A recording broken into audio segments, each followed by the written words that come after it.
Hey, Fitheads. Today we talk with Chase Chewning.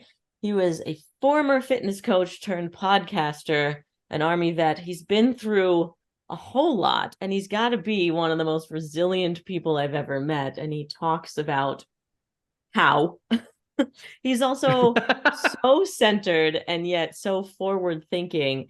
I learned a whole lot in this past hour. Yeah, he's forward thinking. I mean, that's his catchphrase, brand, whatever you Yeah, want this to is brand whatever you ever want to forward. describe it. But we also broke down that he was like very in self-reflective and present and in the moment. So Yeah. you were like so forward, but you can't go forward without knowing where you're at, and you can't go where you're at without knowing where you're from and how you got there, blah blah blah. Yeah, it was pretty awesome, pretty deep. He's really about building a life that fits you and living intentionally, which I know a lot of us, myself included, just think about moving forward and not about why.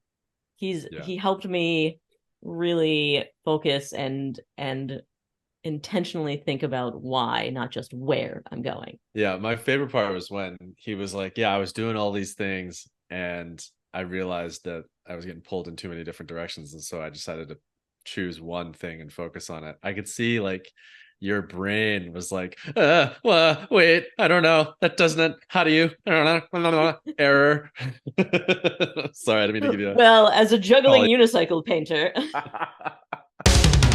Welcome to Total Fitheads. Serious fitness for not so serious people. Hello, Chase. Welcome. What's up, gang? Good to see you. Thanks for having me. Greetings from down the Yes, road. I know. How silly. We're in the same city and talking to each other via digital. It's very LA of us. It's very LA of us. Feels very pandemic of us, honestly. We Yeah, initially yeah. planned on this podcast being, I mean, even in person and then a workout after. Maybe we'll shoot a YouTube video together. We shot 2 episodes where the first guy was a massive bodybuilder, and it was so cool to have him in my studio and just see him 3 times the size of me. And then the pandemic hit before we launched our first episode. I used to do the same thing when I first started shooting my show in person, started doing video and all the things. I was living downtown at the time, and my building had this great like communal workspace floor, and I would just kind of convert one of them into my studio of the week kind of thing. And then we would grab a workout. We had this great indoor outdoor gym situation, and so we would do a Nice. workout. We would shoot some other content and kind of make more of a day out of it instead of just hey, sit down for the podcast. And I loved it. But yeah, same thing. Once pandemic hit, that kind of just went out the window. And now I feel like getting people to do a podcast or something and then something else, like, hey, let's hang out and then do another thing. I don't know if everybody's schedules has gotten just so much more crazy or more important. Just asking two things of them, I feel like I'm No, asking for like, thank hey, give me you. your firstborn child, like, I'm too busy. Multiple things. What are you nuts? I remember, yeah, when I first moved to LA from Boston, I remember everyone would have one meeting per day, and I'd be like, California people are so lazy, they don't work. I have 19 meetings a day. I'm so much more productive. Now, I didn't realize that there's traffic here and that you can literally only have one meeting a day. You can only go to Sometimes, one depending on the place. side of town, yeah, that's it. If I got to be on the other side of town or even not even that far, just during a certain time of the day, yeah, I've got to basically build the rest of my day around it. That's it. That's it. Yeah, it's real. That's my one rep max for the day, my one rep meeting max. Yeah, exactly. Yeah. At this point, I'm like, let's Zoom instead of in person, or not even that. Just send me an email of bullet points and we won't Zoom. I The can't amount of even. meetings at the end are like, this could have been an email. I feel Yeah. like we need to normalize emails again. Yeah. Okay, so before we get too deep into this, can you just give the Fithead some background on you, please? Fit heads, what's going on, guys? That's a great term. I love that term. I love that name. I kind of feel like I'm sure a lot of people are still there, but maybe a lot of us who have been doing this whole fitness thing, especially fitness coupled with being your business, being your profession, coupled with social media for longer than a year, we've definitely been a fit head. I've been that. I was definitely locked into the bro life and the bro splits and if it fits your macros and all of the things, that one might find to get started in your fitness journey, which is all well and good. It serves you and it did me, but it's wild. I'm so far, I feel so far detached from that now, because right now I just say, I'm Chase. I guess professionally, I tell people, I'm a podcaster. I'm in the podcasting industry, very much centered around health, fitness, wellness, personal, physical, mental, emotional, even spiritual well-being. But you would ask me that, hell, 5 years ago, 8 years ago, it definitely would have been, I'm Chase, the coach, the trainer. I'm in the fitness industry. I make fitness content. But that I've come a long way. But it was my profession before I ever picked up a camera or started anything really on social media intentionally around the fitness industry. I'm a clinical health coach by trade. That's what I went to school for. I got my exercise science degree, my undergrad in exercise science, a master's in health promotion with a concentration in nutrition. And I've been a certified health coach through ACE, the American Council on Exercise, for pushing almost a decade now, actually about a little over 8 years now. And, even though I'm not in the profession anymore, I renew my certifications. It's every 2 years. I don't know, maybe that's the last little bit of scarcity mindset in me that, it should hit the fan, or if I ever have to get a real job or convince somebody that I actually know what I'm talking about. Like, look, I still have the letters after my name. It's legit.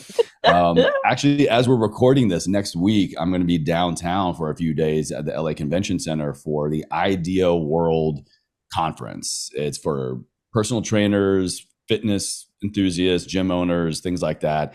And I do the same conference every 2 years, and it gives me all my continuing education credits. And so I just then pay the $199 to the powers that be at ACE, and they give me it's not even paper anymore. I just get like a digital. I feel like they've gone to NFTs. All the money that I spend every year is now just an NFT certification. But it's validation. Yeah, right. Thank exactly. you for accepting me as a real person. Yeah. I have a mind, according to this.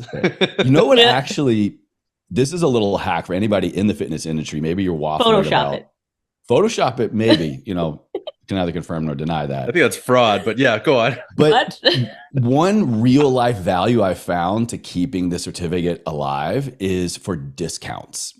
I don't know if you about Lululemon, Viore, Rhone, a lot of these athleisure, athletic apparel companies. If you are an industry worker, meaning you're a coach, you're a gym owner, if you got some kind of certificate proof that you are in the health, fitness, wellness industry, you get to be a part of their discounts. At Lululemon, it's called the Sweat Collective. And it used to be really good. It used to be, I think, 20 or 25. I think it was like 25%. Damn. They're kind of scammy with it, and they drop it down. I think it's like 15 now, but I have to show them, hey, here's my certificate. I'm legit. Then I get my discount. Viore is another one. They're a SoCal-based athleisure apparel company. It's 40%. So 40% off dope clothes for me is worth going to a conference every 2 years. Pretty That's solid. Awesome. I'm going to start flashing my CrossFit L1, just going to 7-Eleven. Excuse me. Yeah. You can't just do a burpee in front of them and be like, see, fitness professional. Yeah. Like, ma'am, why are you drinking a Slurpee? That's diabetes. That's not CrossFit, It's called carb loading. Look it up. I squat better after Slurpees. Oh my goodness. So tell us about that evolution. What sparked your transition from the bro world? What sparked my transition from the bro world? First and foremost, it was a lot of other bros. So when I was not anti-bro, are we? No, not anti-bro, never. Okay, never. Good. The bros inspired me. The bros were my brospiration, Nice. It wasn't Fitzbo, it was Brospo. So I was in it professionally, right? My day job was I was a wellness director at a concierge medical practice. Actually, we had about 8 or 9 up and down the East Coast.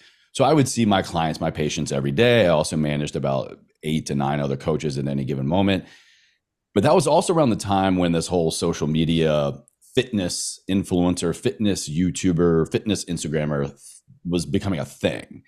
And I was in a unique position because my brother was leaning heavy into it at the moment.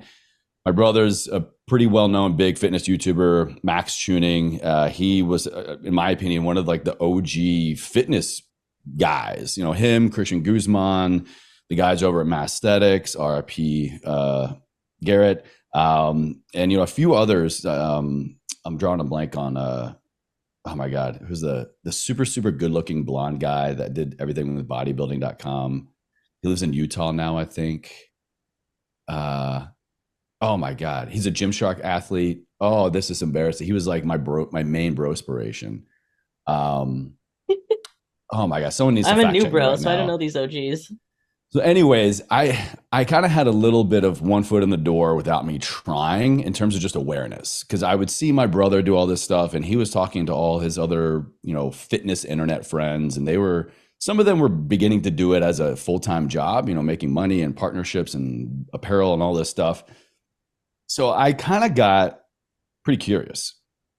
I was like, I love what you guys are doing. It's a really cool creative outlet. And at that time, I was like, we just get to work out all the time and we film our workouts and we talk about what we're eating. And people love just watching a full day of eating. They love just watching your workout split. It's like, I can do that. It's pretty easy. I'm pretty personable. I like to talk. So it's very natural for me to do social media, do videos. I hadn't started the podcast at the time. I didn't even know what a podcast was back then. But I got very curious and I decided to kind of make the jump myself. So I was working in that career for almost about 4 years at the time, being a real, air quote here, I was a real fitness professional, whatever that means. And so I left 2017. I had started my podcast at that point, Ever Forward Radio, which was very health fitness focused. And then I was, you know, because I was already a coach, I was like, oh, I can just do it on my own. So I then started my own online coaching business. I already do it. I don't need to learn a whole bunch of new skills. Boy, was I wrong. Once you start doing it for yourself, it's like, holy shit, drinking from, you know, the fire hydrant. And so that's what I did. I just decided to just hit the ground running, burn the boats kind of mentality. And I'm going to make podcasts. I was still doing YouTube at the time, kind of very centered around men's lifestyle, health, fitness. You know, I would have, you know, hardcore fitness videos, and then I would just have vlogs. You know, I'd do a lot of Q&A. I spent some time in the military, so I had a lot of interest in my audience from a military perspective. You know, why did you join? You know, I'm thinking about joining. What was it like, kind of stuff. And then that naturally kind of came to a head in about 2019 when my podcast was growing. It was very well received. The coaching business was growing. I actually had about 7 other coaches on the team at the time, had dumped $15,000 into this health technology company to create an app for me for my coaching business and my other coaches. And, you know, YouTube was at kind of like the peak as well. All these things were just, I was realizing it was demanding a lot more of me and I needed to really pick one. And so what I think a lot of people might find themselves doing, and definitely was big, you know, 3 to 5 years ago, was, you know, I would hire a coach, you know, and I think coaches are immensely helpful and powerful if you get the right one and if you have the right intention behind it. And I invested in one, a pretty good amount, to basically talk me out of the thing that I thought I wanted to do. I hired him to help scale my fitness business, to scale my coaching company, because he was a personal friend of mine. He had helped me out a lot on a one-on-one level, you know, unofficially, but I would just see what he would do with all these other coaches. I would go to his events and do all these things, and they were just 6-figure, multiple 6-figure, 7-figure, you know, scale. I was like, I want some of that. Give me some of that. And I shit you not, the first phone call, I just would not stop talking about the podcast and all the other things that it brought me in terms of unique opportunities, fulfillment, and just, you know, when I would trace back my forms of success, it all kind of came from those interactions. It's like, Chase, we're not going to work on your coaching business. In fact, I think you should probably consider shutting that down entirely, or you need to get it to a point to where it can fully exist without you. You need to just focus on one thing. And so that's what I did. I shut down my coaching business. I pretty much hung up my hat on YouTube and just leaned all into the podcast. And so that's what I've been doing full time ever since. It's a little over 6 years old, but really full time, it's been a little over 3 years now. And so I know that was kind of all over the place, but just to paint a picture of, who Chase is, what he did professionally, how did he get into the internet's stuff. It was just kind of a baptism by fire, and just I was slowly filtering down. I was doing all the things, trying everything, and just little by little I would realize, okay, I don't need that, or I don't want that, or this is really what I want to do. And just finding my niche, finding my platform, more importantly, finding me, getting to a place to where me, Chase, who I am not, what I want for myself, the life that I want to build, how can that best thrive? How can that best survive? And of course, find a way to make a living out of it at the same time. Whoa. Amazing. A lot of lessons there. One, pick one. Two, whatever my little brother can do, I can probably do it a lot better. That's still not true. That asshole, I give him credit all the time, man. As a kid, just anything my brother has put his mind to, he has dominated. He just has this level of, it's this unique merger of obsession and seeing something that other people can't. It's kind of like, being able to see the matrix. He just, certain things, he just sees the code, he sees the plan, and he gets going. But yeah, I mean, whether it was, we used to be huge into off-roading. Him and I both, fabricated and welded and souped up like Jeeps and trucks. And we were off-road bros for years. He was big into skateboarding. Max picked up a camera, I think probably 10, 11 years old, making skateboard videos. And they were pretty damn good. This is now 20 years ago. And so whatever he puts his mind to, he just dominates. I give him shit all the time now because, I'm his older brother and that's what we do. But, he was always like podcast dumb. So, what is this? He didn't, he started a podcast last year. I helped him launch his show, Don't Be Sour. And that asshole, man, what he's done in 1 year took me 4. It's crazy. I mean, you did build the foundation and help him.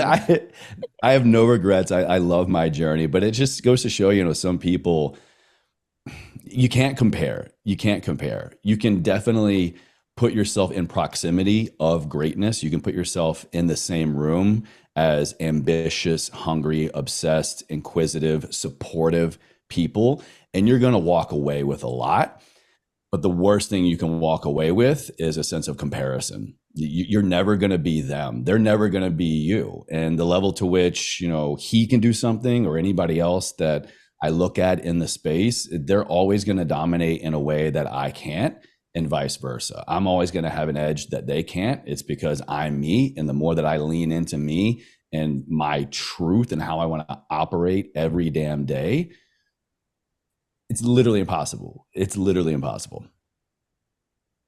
Max and I were just talking about this. How important is in the same room for you? It's everything. I don't know how much you guys can relate, but especially being here in Los Angeles, I've been here almost 5 years now. You can just say that, right? We can just look at each other and our eyes get big, and you just, It sucks, but that's sort of the feeling that everybody that at least that I can relate to, they're like, yeah, it sucks. Why are you here? I don't know. The best description of LA I've ever heard was this guy, this new friend that we made out one night. And I think we were in Santa Monica. We turned down the street, and he just turns in the middle of the road and goes, God, LA fucking sucks. I love it. And it was the most perfect description of this town, because look, anybody who was here, the first year sucked. Absolutely. Coming from the East Coast, I was like, what are we doing here? It was just miserable. Couldn't find our people. Everybody was mean. I'm looking for people to make eye contact and say thank you for holding the door and all this stuff, and it just was not happening. But it demands a lot of you. This city demands a lot of you. Greatness, no matter where you are, is always going to demand a lot of you. Growth, expansion, getting out of your comfort zone is always going to demand a lot of you. And I think for most of us, it always is. We just, for whatever reason, don't have the level of awareness to realize it. but I'll tell you, to kind of go back to the original question, putting yourself in the room so that you are never the smartest person is one of the best pieces of advice I could ever give. So many times when I look back, it might not have directly turned into anything. I can't say, oh yeah, because I met this person, this equated to this success. But in terms of growth and just thinking differently, that absolutely was the beginning ripple effect to just changing my life. Like, how did I end up here? Like, I'm in this room with who? I'm talking to this person, or I'm working on this project, or this person who wants to come on the podcast, or just, in passing, you just seeing people, being around them immediately will change your perspective, whether you realize it or not. Just, are you going to pause long enough to take a moment and just really lean into, oh, this is making me think this, or what emotion am I feeling? Where am I feeling it? Why am I feeling it? And then go home and like integrate with it, think on it. It's wild. This city, man, just to be in a coffee shop line sometimes with somebody is enough to get the wheels turning. That is going to turn into a change in your life. I promise you. Wow, interesting. Like this one time Max I got and I coffee talk about with Ali Spagnola. I don't know if you guys have heard of her, but yeah, I mean, she got coffee with me and we talked for like an hour. It was great. I was and like, now you oh have shit. delts. You're welcome. She sounds like a real shrimp. I mean, she brought her own Hey! food, which was weird. Bulking. Oh no, I did too. It was We one of went to get those. food and I packed my lunch. No Oh, shame. I'm Sometimes such a I bring my tool. own coffee there. I have a They little knew like, you too. they do. Yeah. Yeah. They're like, Chase, he's cool. He's weird. He's cool. And it sounds like it's not an accident, though. I mean, you talk about seeing someone in a coffee line, but also you hired a coach. Like you actively brought that person into your life to osmosis from them. What Yeah. was this? This wasn't like a fitness coach. What would you call it? A life coach? Yeah.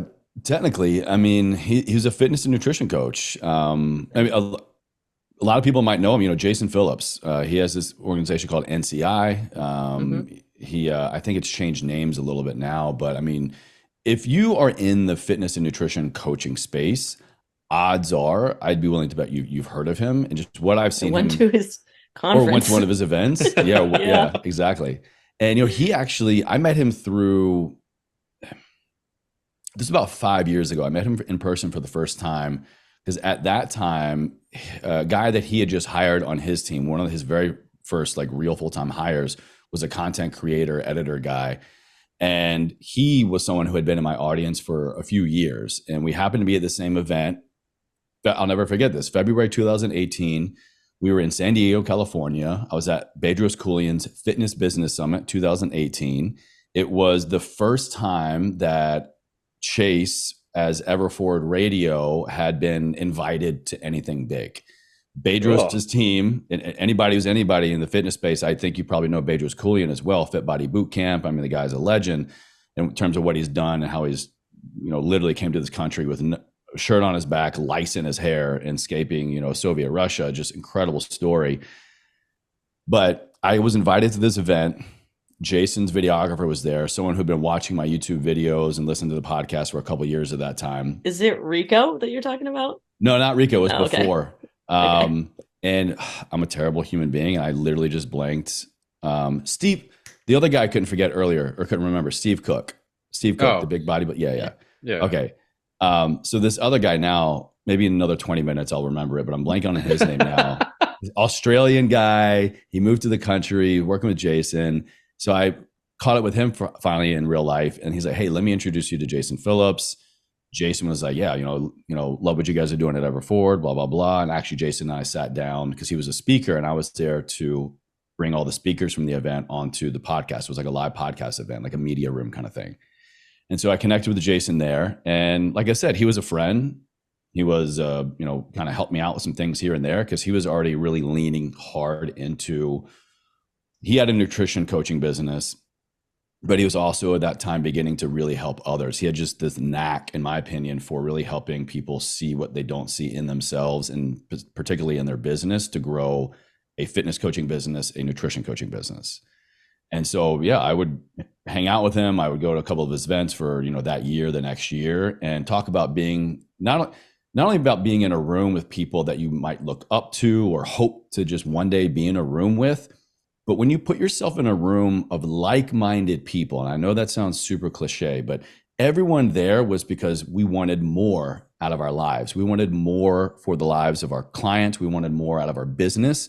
We wanted success in a lot of different ways. And when I would just talk to these other people that were very much like me and had same years of experience, same credentials, but just they were earning double, triple, quadruple what I was. That was my first year as an entrepreneur. Best believe I was very intrigued as to how to make more money running my own fitness coaching business. And when I would just hear all of this success, I mean, it spoke for itself. I mean, then Jason, true to his form, if you've ever been to an event, he like makes an offer without making an offer. He just leads with all this, you know, all these stories and all these successes, and he lets really the work speak for itself, in my opinion. And in the end, he's like, hey, here's how I work. If you want to work with me, here are the options.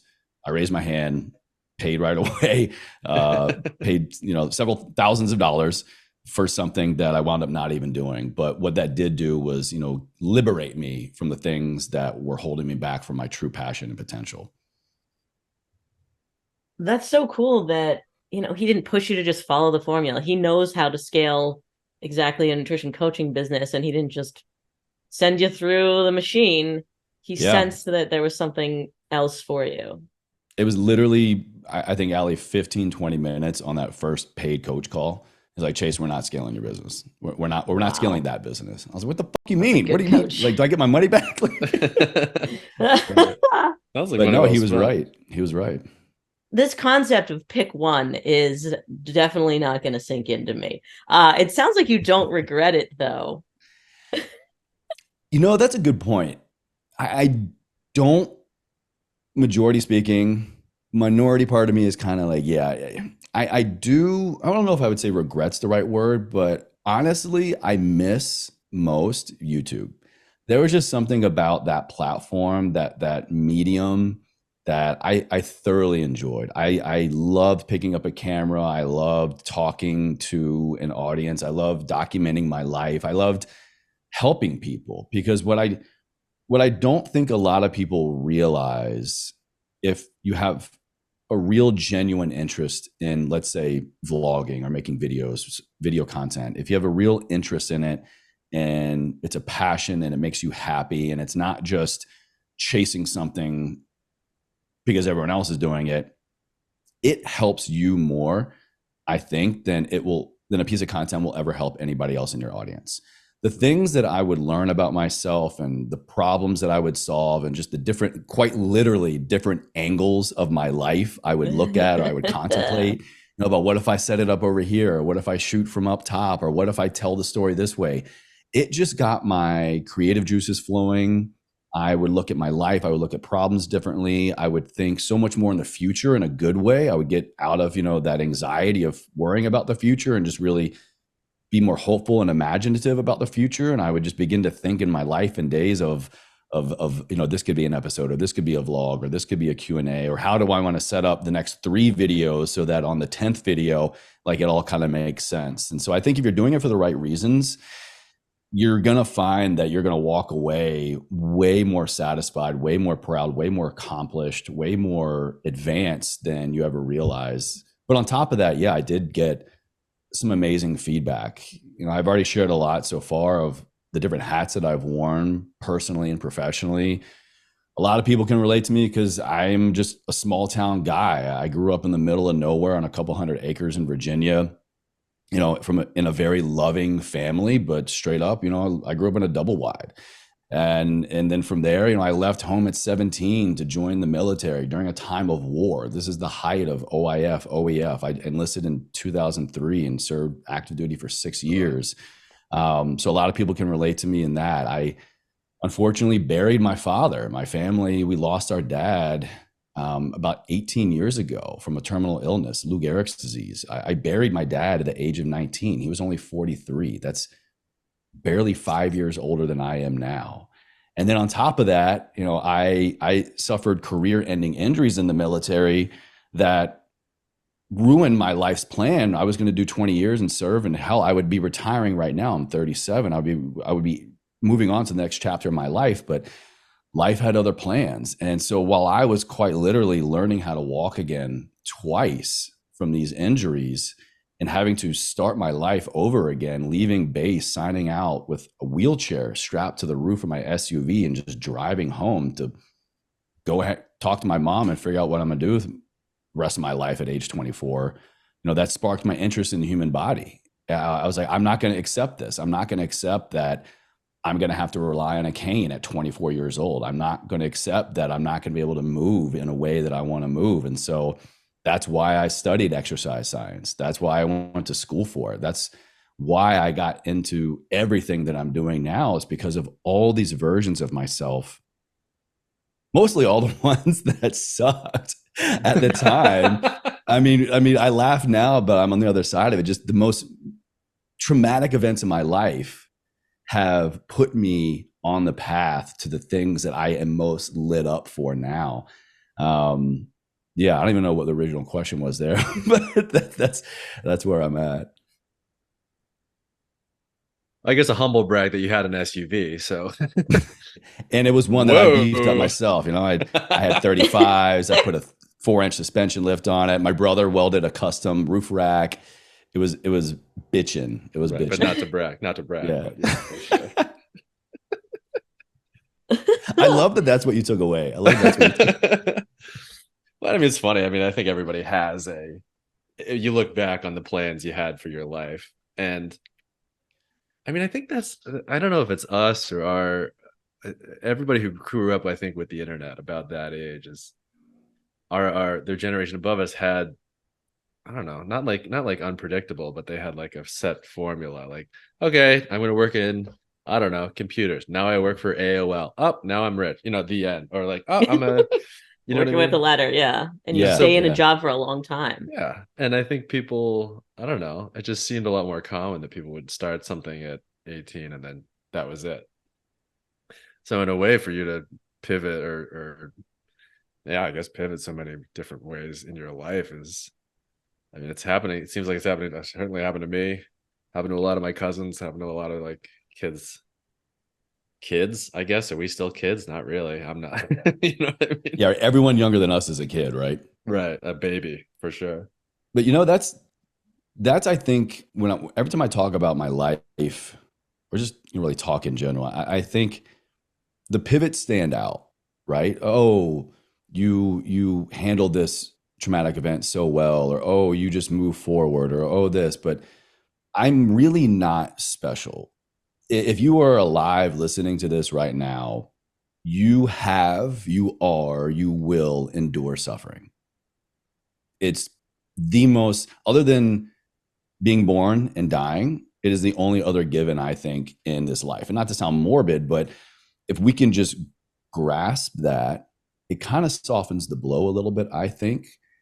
And so all the things that I've gone through, all the pivots that I've made, all the transitions that have happened in my life, they would not have happened had I not decided for them to happen. People lose their parents all the time. You're going to lose a loved one, terminal illness, sudden death. You're going to suffer an injury. You're going to lose your job. You're going to break up with someone. You're going to have this major or even, minor or medium life event. It's all perspective, right? Someone who had gone through what I did might have handled it way better in the moment. Whereas, for example, the death of my father took me like 16 years to process, to go through, to get help with, to therapy, to all of these things to finally be able to talk about it. Someone else, they might have taken them 6 months, but what matters is our choice in the moment of what we are enduring or what we are choosing to endure that will change the rest of our life. It will make or break the rest of our life.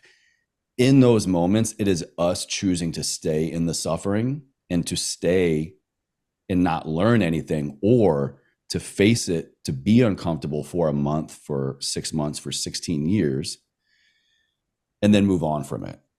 It's all just about our choice in the matter. It also sounds like a big part of it is not just accepting the suffering, but it's like you're grateful for it. You recognize that it's Absolutely. made you, yeah. I think If I didn't have that's gratitude the for all this difference. stuff, I don't know how I could legitimately, genuinely be doing anything that I'm doing. It sounds weird, but I will say this. I've said it many times now. I am grateful for the loss of my father. Here's why. Ever Forward, the name of my brand, the name of my show, the name of what's on my brother's apparel right here, the name that two members of our family have literally made their entire life's work, would not be here, would not have impacted, humble brag, millions of people now.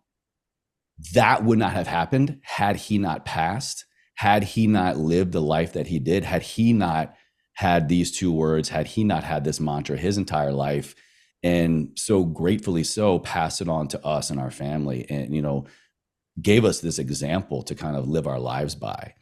I'm also so grateful now for the injuries that I endured for a couple different reasons. I was on a really dark path.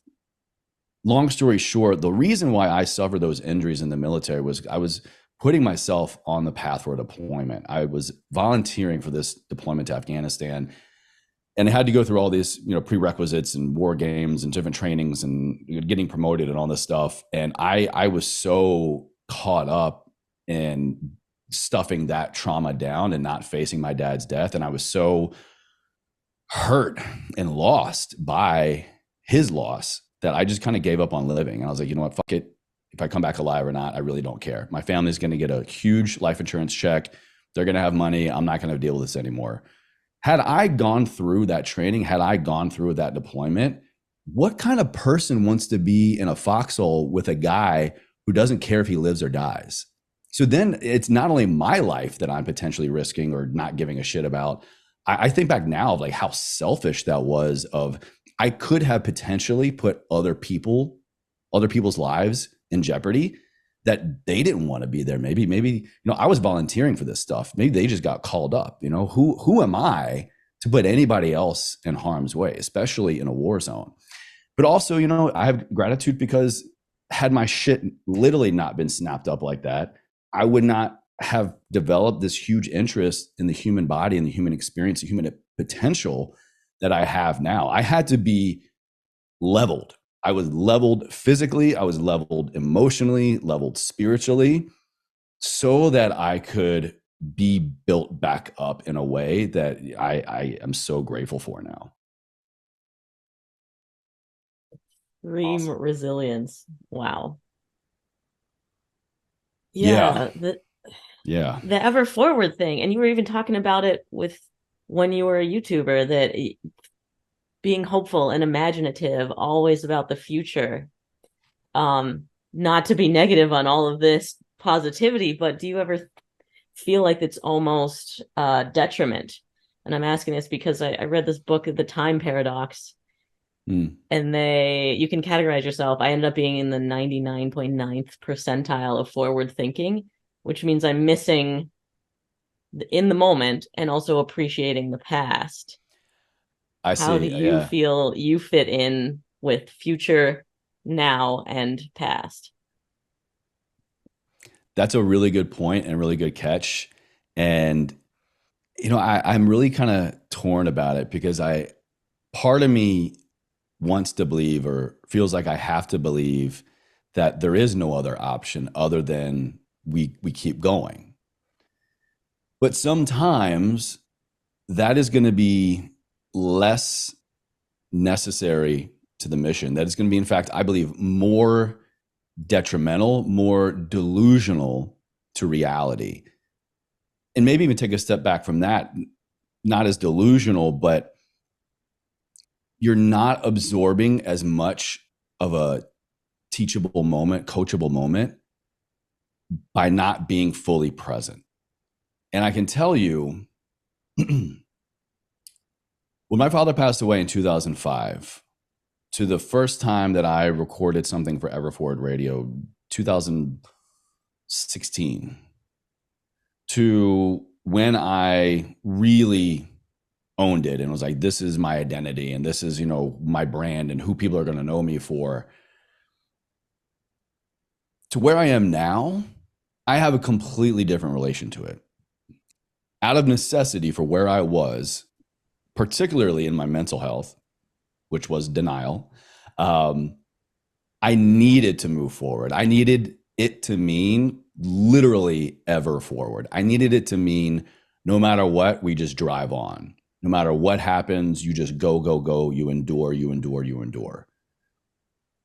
But what I was missing were the lessons of why did I need to endure this? What am I shrugging off out of my perceived need to just keep going?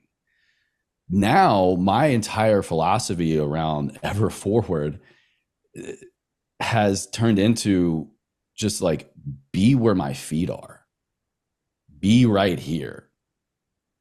My kind of new mantra, if you will, or kind of new lens through which I look at everything I do is, you are exactly where you're supposed to be. And I think by just reminding myself as often as possible that the good day, the bad day, the shit day, the whatever day, even just the moment, it is here for a reason. And I am here experiencing it, maybe not for a particular reason, but I now get the opportunity. I have the power to make reason out of it, to give reason to it. And then when I can focus on that, honestly, like everything is just so much better, easier. I have less stress in my life. My mental health has never been better. So on and so forth. I probably can track it all with my Whoop and my Apple Watch and all the things in terms of recovery and, just being more present, being more grounded, but also I am then able to build the future I want out of really knowing where I want to go and why I want to go there instead of just driving on for the sake of driving on. I feel like there's a time of need for both. Sometimes we do need that mentality. We need to just damn the torpedoes, full steam ahead kind of thing, because we need that, maybe call it false motivation. We need that just fuck it, we just got to go kind of thing, because you need momentum, you need traction, you need to get anywhere else than where you are right then and there. But I would encourage a listener maybe that is resonating more with that to remind yourself to go back to that, because just because you move forward doesn't erase that point in time from your story. It doesn't erase that interaction. You might have gotten some great time and distance from it, but what did you learn from it? What did you leave behind? What did you run from? If we are continuously running from something for the sake of momentum, we are not ever getting away from it. All we're ever doing is just putting another link on a chain that is still connected to the biggest, heaviest thing that is going to be waiting for us to come and face sooner or later. And when I have done that, I have been able to just finally sit with the most uncomfortable things in my life and realize that I was running from ABC. I don't want to live that way. I would much rather take a moment, be where my feet are, kind of take inventory of everything around me, my emotions, my feelings, my life, my job, my relationships. And then from there, I would love to move ever forward. But I want to go in the direction of my design. And I want to know why I'm doing it. I want to know where I'm going. I'm going somewhere, not running from something else. Do you ever struggle with, it's funny, it seems like people could sort of either fall into sort of either of those two camps, just like always pushing forward and just ignoring problems, or just sort of wallowing in problems and losing all the momentum and getting stuck there. I mean, it sounds like you're you lean one way. I've been in both, definitely got good days and bad days, but I definitely leaning more towards the other now.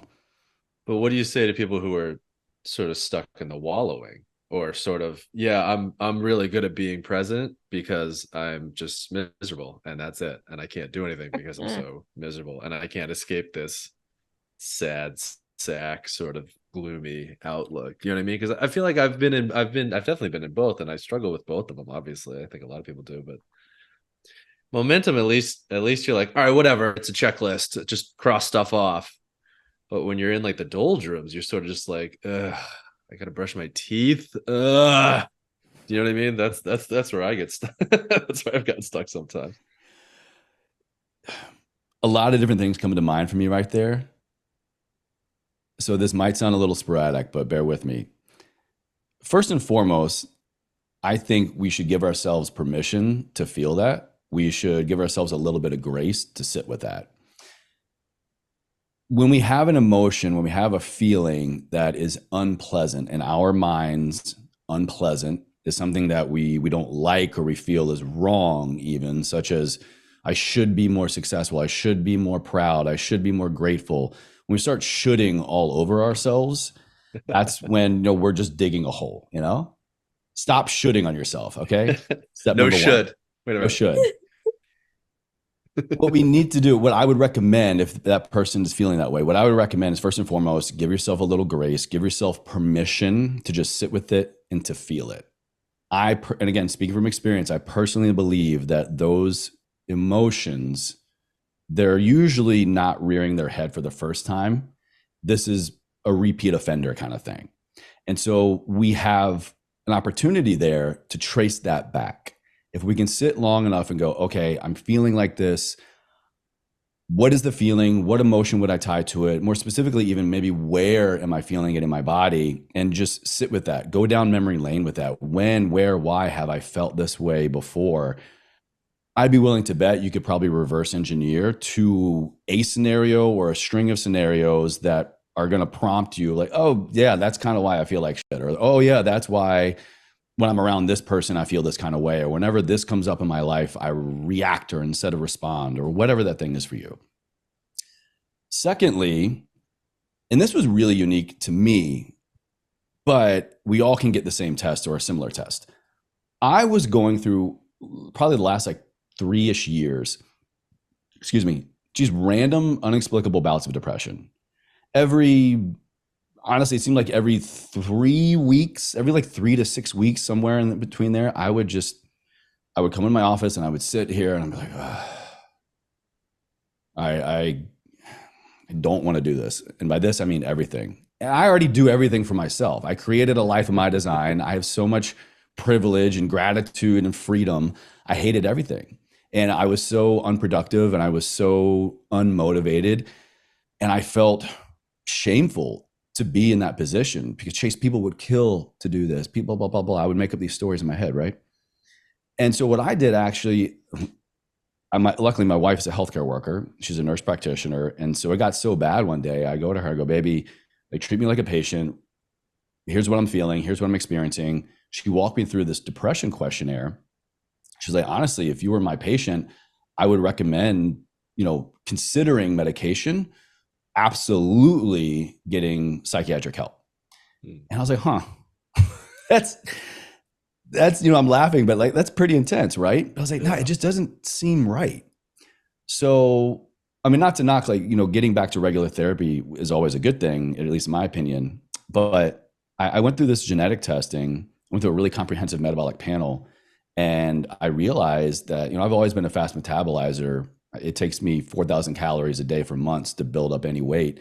I not only metabolize food quickly, but quite literally everything, including dopamine.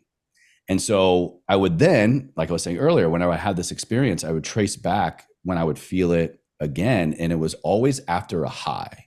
It was always, I had, the most fun weekend ever, or I had this big win in my business. So anything that was like the tip of the roller or the top of the roller coaster, and then it was done, the party was over, the family went home, the launch was over, whatever. And I would come back to my reality, my baseline. I was just gone of dopamine. I depleted my resources and it was just taking me a while to come bounce back. And so what I realized by getting some labs done was that, oh, Chase, like this isn't really your fault. It's just who you are. And so every time this would come up again, and it still does, I was like, okay, cool, Chase, you just need to take it easy. You need to probably not kill yourself in the gym. You need to maybe not schedule as many things. You need to just create a little bit more of a free floating chill container, because it's literally going to take you 1 to 3 days and you'll be fine. You'll get back to it. So I stopped fighting my nature, quite literally.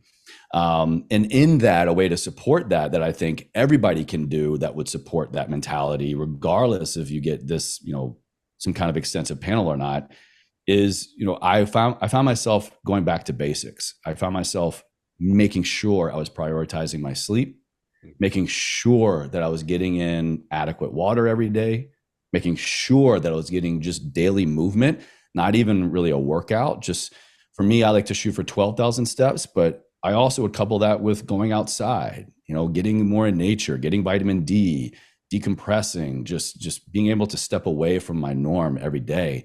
And these are all things that we all can do. I'm not saying someone who is feeling so demotivated or depressed that that's going to solve your problems, but I'd be willing to bet if you can commit to doing stuff like that daily, after a couple weeks, there's no way you're going to feel exactly the same. It might not be what you're looking for, but I promise you're going to move the needle a little bit. Max, I don't know if you remember when we talked to Kashif Khan, the DNA company guy, but yeah. I was just talking to him last week. Yeah, I just did a test with them. Oh, nice. He knows everyone. So when we had him on, he talked about this exact thing, because I think he has it too. And I don't know if you heard this, but people with your biology like that will either be entrepreneurs or addicts. So you made the right choice. No, so there's still time. There's still options. Yeah. I definitely have addictive personality around certain things. Not to go down a rabbit hole, but years ago, especially in the military and around my father's death, I abused alcohol like crazy, like really bad. I got a DUI like 13 years ago. I was just in a bad place. And so there was that addictive personality. But, now like Strong Coffee Company, I'm addicted. Cortados, I'm addicted. Taking walks in nature, I'm addicted. But with a lot of awareness around it. But yeah, another thing that test showed me was my ApoE2 marker. I have a really unique ApoE2 marker that, humble brag again here, is linked to one of the most traced back genetic markers I think we have in human history that shows longevity. It's like the resilient gene, basically. Yeah. So, did you get the result that said like superhuman longevity? It used the word superhuman in their test. It actually had Peter Attia and Andrew Huberman both popped up in a little like emoji, and they're like congratulating me, like, Chase, oh my God, you're the best. Live forever. Like, we want you on our podcast. So great.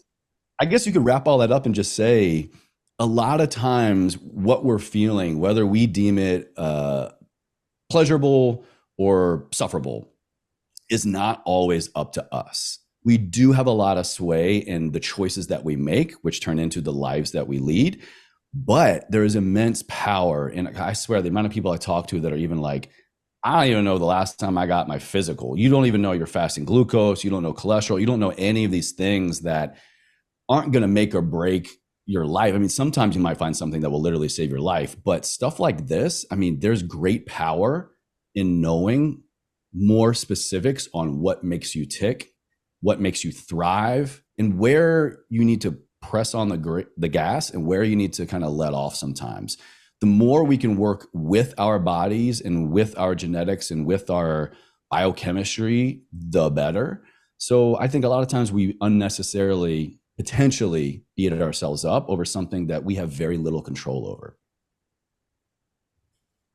Yeah, wow. Interesting to hear that perspective from someone who seems like so in control of that. I think about it all the time. I feel like I just got lucky in terms of like my natural happiness level, and then unlucky from other things.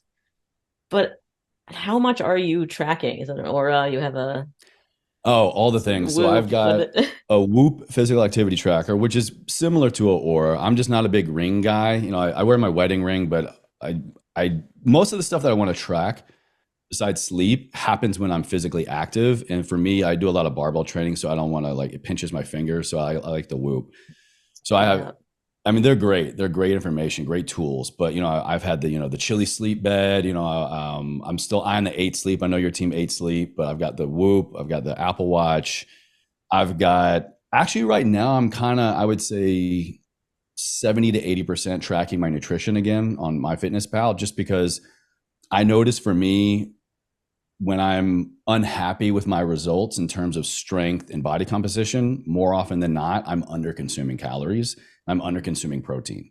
So easy fix for me is Chase, just go back to tracking. So it's easy. I just log in my food. And I've got a MyFitnessPal log that goes back to 2010. 2010. Yeah. Wow. So So you I was a invented fithead. I MyFitnessPal and was a then started bro. using it. Uh-huh. So I track a lot of things now. What I love about wearables and even things like smart beds is they track for us in the background, Yeah. and they do the work for us. We set it up and you're good. I call it, passive tracking. But also, more often than not, when I use these tools, I take a look at their quantitative data in terms of a number or a color or a score. And now this kind of takes a little bit of practice, but I don't beat myself up when I see a low number or a red, and I don't think I'm the shit when I'm okay. Sometimes I think I'm the shit, but like when I get a lot of greens in Love a that row, I'm like, green. yeah, I dominated sleep. I'm like, oh yeah, I feel so good about it. It's so great. But I really try to use that quantitative measure and really bring to the table my own qualitative measure. What I mean by that is just quick biofeedback. Okay, Chase, that number is good or bad. That color is great or not so great.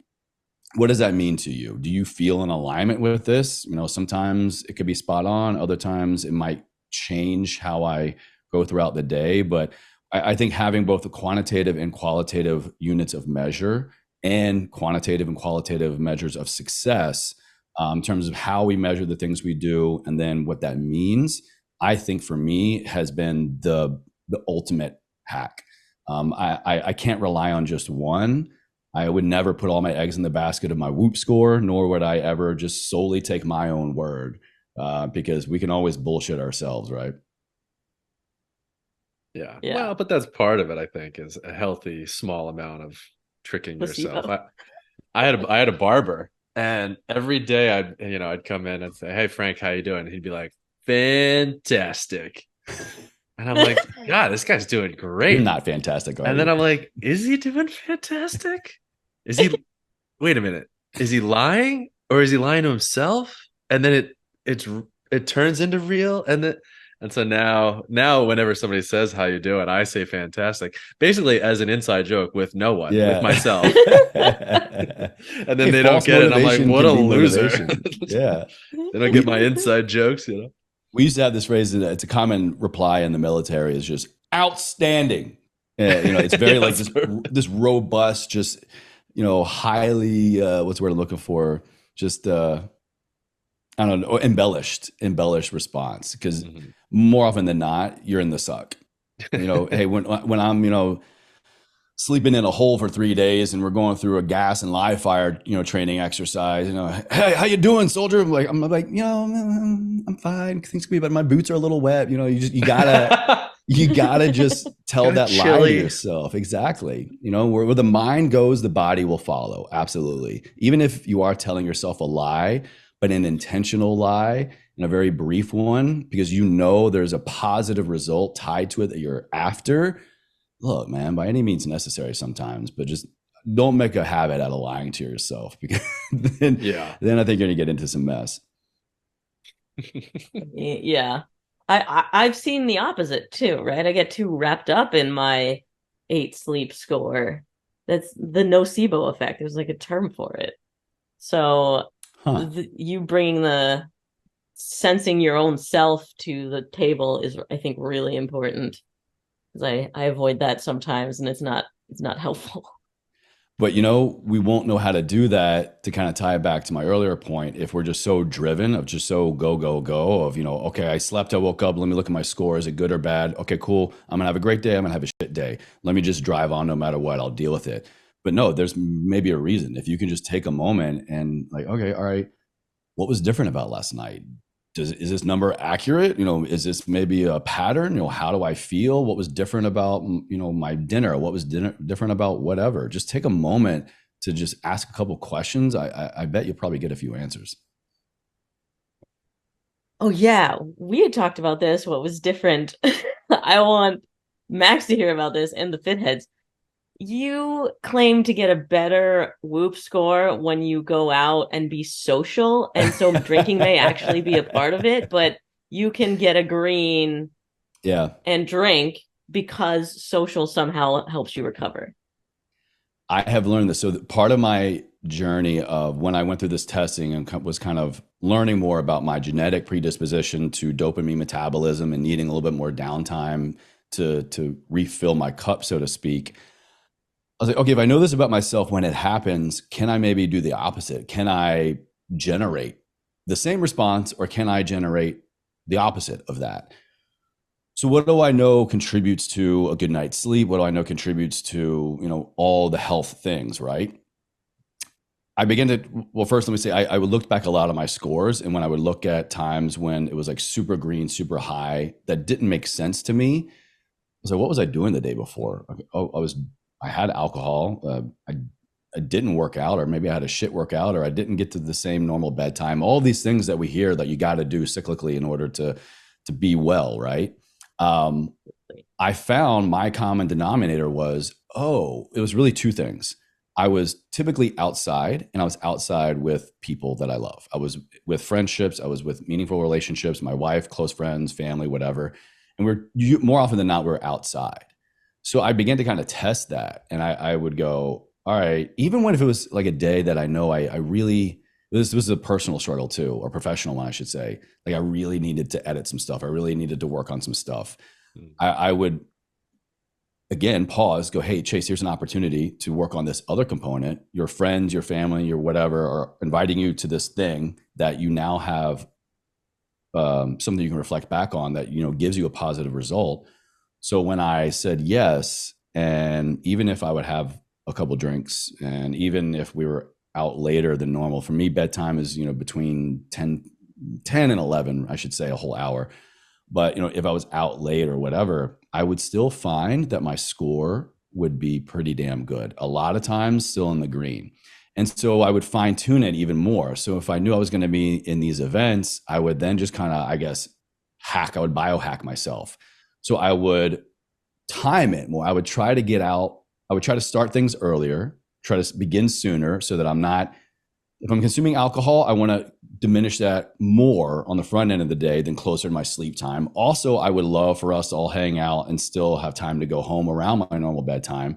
So I began to just fine tune a couple things and not saying no to stuff as much, because I think saying no oftentimes yields into stop getting invited to things. And I didn't want that. I didn't want to be known as the guy who was like, Chase, you're always busy on the weekends. You say no to everything. So I think one really helped nurture my relationships that I care about and don't want to, suffer. But also I just found a way to hack it. I found a way to hack my own happiness and hack my relationships and still see the numbers and the colors that I like. Again, all this stuff was staring at me in plain sight. I just was not paying attention to it. But once I paused long enough to kind of look at the variables of my life, and when this device said that I was doing great, what was I doing to really consciously contribute to that? And so, yeah, just fine tuning my hang time. It just keeps getting better and better. And it's still working. You are about the dozenth smart person on our show that has been pro day drinking. No, it's way better than night drinking. If you're going to drink at all, absolutely. I believe you got an 87 after hanging out with me, was it? Well done. Yeah, it's, so, we can look at, a lot of people say how alcohol is great and how you enjoy the drink or how you feel you need it. Or I'm not here to demonize or justify alcohol consumption. I think it's a very personal thing. For me, I found over the years, my interest has just gotten way, way less. Honestly, just my interest in drinking, really my interest in getting drunk, my interest in dealing with hangover or just having weak performance, poor sleep. I care more about other things in my life now. But I'll tell you this, I am not a teetotaler. I do enjoy a good beer. I'm a big apple spritz guy. I love, a glass of red wine. And, I do find value in having alcohol in certain situations. That's my choice. That's my belief. Mm-hmm. But by expressing that to myself and expressing that to people around me so that I can hopefully nudge off a lot of the peer pressure or just, Chase, why aren't you drinking? Or I'm also now that guy that brings like functional mushroom sparkling tonics to the pregame, sparkling waters that have lion's mane and vitamin D. And, people don't really care. They just see you drinking a can that looks like a beer. Yeah. Like, so whatever. I'm like, cool. I'm getting lit in a good way. I'm stimulating neurogenesis. My brain's active. I'm getting vitamin D. I'm staying hydrated. Y'all are getting belligerent. So it's really just a matter of what are you willing to do to manipulate the situations in which you find yourself so that they support you and potentially don't diminish relationships. Because I think relationships, quality relationships, are the most important things in our life. And in fact, have you guys heard about the Harvard study? This is like 82, 85-year-old study now that Harvard's been doing. The single most predictor towards longevity and overall happiness and quality of life, relationships. Look at the Harvard study on relationships. I had one of their co-writers of the book on a couple months ago, and it's all these hacks, all these things. Was it chronic illness? Was it this exercise? Was it this profession? Flossing. Yeah. It all comes down to having meaningful quality relationships. And so I don't want to get to a point to where my meathead, my fit head, whatever head is, overwhelming the potential for quality, meaningful relationships. Because I don't know about you guys, but I need people in my life. I need support. I need to know that I've got them in my corner sometimes. It might not be all the people, but a handful of good people that are always there for you, that you can share your weird hacks with and still be cool with hanging out, keep them. Are there any other me and Allie tips that you have for people to help cultivate that? I mean, you hired a coach, you say yes to weekend stuff. Is there any more sort of analytically focused things you do to then spiritually connect with people?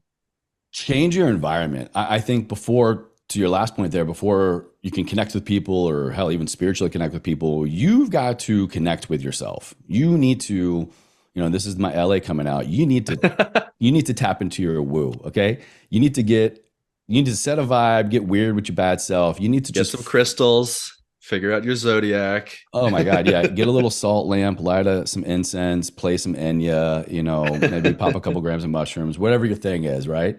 Monday morning. That's mine. But you do need to develop, first and foremost, a relationship with yourself. Before I think we can ever have hope for longevity in relationships with somebody else, we need to know that we can feel safe and trust ourselves and be comfortable and be cool with our own selves. You need to date yourself. You need to take yourself out. You need to take yourself in. You need to go out to dinner by yourself. You need to sit at home and watch a movie by yourself. You need to, even my wife and I, we've been together almost 10 years now, but we still prioritize individual time, because if you don't, you're going to lose yourself in the monotony of life, in the relationship, we believe. And so once you can get to that point, another thing I would really recommend is to just, you got to change your environment. Getting out of your comfort zone can look like a lot of different things, but super simple ways to do that is go left instead of going right whenever you leave work. Go to a different coffee shop than the one you normally go to work at. Try doing the day left-hand dominant. If you're right-hand dominant, you need to just change. I made a whole video about that. I love it. It's a thing. It's a thing. You need to change the way that you do things. If you keep doing things the same way, how can you ever expect anything to change? Now, look, the brain loves comfort. We love ease. We love knowing that things are just the way they are, but that's how we maintain. That is how we survive. That is not how we thrive. And so I'm not in the business of maintaining to some degree. Look, we need to have our baseline and chill every once in a while, but progressive overload your life. Exactly. Yeah. See, fithead.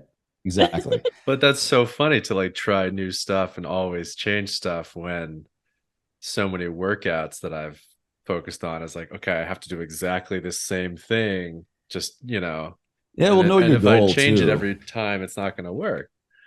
Yeah, that's probably why I'm in this, so I've been strength training 17 years. Yeah, I picked up I think a dumbbell for the first time I was like 20. And I feel like I would probably be What weight? like the fit head in my mind, like the jacked bro that I really want to be, if I ever just fucking stuck to a program. But, you know, I have to be true to myself. Like, I am not the guy that's going to want to go to the gym, or once he's there to just, all right, Chase, hit the numbers, hit the numbers, hit the numbers, do this, do that. Because I have to get real with myself. And this is something that I realized after a lot of headbutting, you know, when I was in that bro science, bro philosophy state. Why I had such struggle with it was because I realized I don't want that. I don't want that. I want to have the autonomy to, and freedom and privilege and you know, gratitude to just wake up and go like, cool, you know, I got my legs, I got my body, I have breath in my life. You know, worked legs yesterday. Today, I think I'm going to do some upper body stuff. I'm just going to walk in and just move around, see what feels good. You know what? I haven't PR'd in 6 months. Let me just see where my strength's at. I love just feeling this kind of qualitative biofeedback. You know, what am I feeling in my body? Have I been, in my opinion, a lazy piece of shit this week, and I need to just, no matter what, just go? That's my mentality. That's my truth. And that's, where I'm at and pretty much how I decide my level of fitness. But I also know that there are certain kind of quantitative measures I do want to hit to make sure that I am mobile and healthy for as long as possible. There's no denying frequent exercise, helps everybody in the long run. It's just, I'm not bodybuilding competing. I'm not powerlifting competing, just because these are all maybe the people around me. Like, I don't have to be them. This is a running theme with you. It's that ever forward that comes from a place of awareness in the moment. Seems very cool. Took me 35 years to get there. I don't think I didn't have this level of clarity of who I am and how I make decisions in my life really until the last about 3 years. But yeah, it got me here because of just continuously moving forward. And that's the thing about your philosophy of life. And that's the thing about your mantra or your belief system or your drive, your motivation, whatever that thing is. For some people, it's that thing forever. And I think that's very unique and that's very cool. But in my experience and a lot of other people I know, the thing is never the thing. The thing is the thing that gets you to the next thing, or the thing is the thing that gets you to your thing. And personally speaking, it just got me closer to me. And really, for the first time ever, knowing what I wanted for my life, what I didn't want for my life, the questions I wasn't asking, the truths I was blindly accepting, and just everything in between. It took me to have that delusional optimism and that delusional drive to get me to a point where now I can kind of just chill a little bit and then decide where I want to go, why I want to go there. More importantly, who's going to be there with me. Oh, I feel like we could do another 2 hours. I'm hungry. I want to eat lunch in a little bit. Yeah. let's break for maybe lunch. We'll have you back on craft services in the future. Yeah. Also, we only ask everyone one question, and I love that it already came up organically with you, that how does alcohol integrate into your training? And we already covered it and it fits so well. Just to cap off that, I'll say scientifically, alcohol is a toxin. What is the safest levels of alcohol for anyone? Zero. There is no amount of alcohol that does not have a negative biochemical, physiological, circadian rhythm effect on the body. It's just a matter, I think, not to go too far down a rabbit hole, but also when we look at where our state of being is when we make food choices.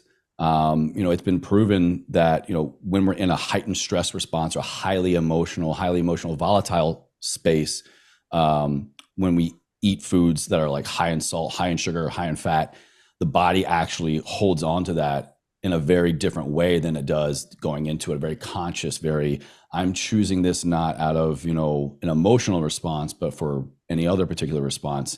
It actually has a totally different level on your cortisol and your metabolic health and your insulin response. And so I think the same thing can be said. I don't have any evidence to back this up other than my own Whoop data to alcohol. when I go into the choice of having a beer, having a glass of wine, because I really want it, I know why I'm making that choice. I've already in my mind set parameters around the amount, the type, all the things. My body is not going into a consumption, is not going into metabolism, which is crucial. It's not going into metabolism in anything else other than homeostasis. And if we can have that power when we make any choice in our fitness, nutrition, whatever, I think we all would see some really unique needles moved in terms of qualitative and quantitative measures, whether that's labs, blood, cortisol, probably better sleep. Yeah, but for me, I don't see myself cutting it off entirely, but definitely probably even less and less and less, or just, having even more of a specific reason and intention as to why I choose to imbibe or not. Set your intention for this beer bong.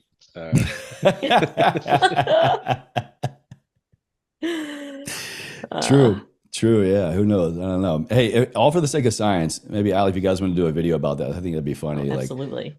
Can we, let's do labs before an intentional bong rip, or get someone really stressed out and really anxious and then have them do a beer bong. We'll see.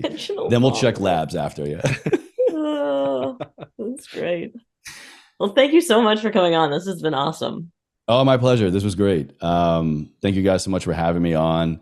And, I'll say this to anybody listening that has resonated with anything that I talk about. That's amazing. That's what I hope for. What I have found to be the most therapeutic thing in my life and most fulfilling thing in my life is through various platforms now, is sharing my story and sharing my suffering, but also sharing my success and sharing things that I'm trying, things that are working, that are not, because I know I'm not alone. I know I'm not a special snowflake other than my genetic coding. And, there's going to be at least one other person out there that can resonate with something. And, maybe that's the old coach hat in me still coming off, trying to just, pass back information and support people. But I think if majority of humans lived a little bit more like this, not like me, but just in autonomy and clarity of who they are and what serves them and why they make the choices that they do, we all are just going to be walking, talking, living examples of happiness and health. And so, that's what I'm trying to build towards. Love it. And where can the Fitheads find you and your podcast?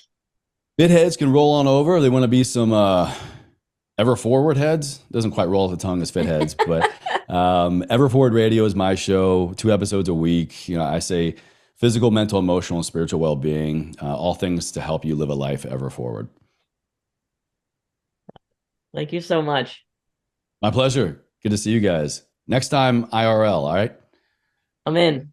Yeah. And thank you to the Fitheads. If you can rate and review on Apple Podcasts, that helps us out a whole lot. And we'll see you next week.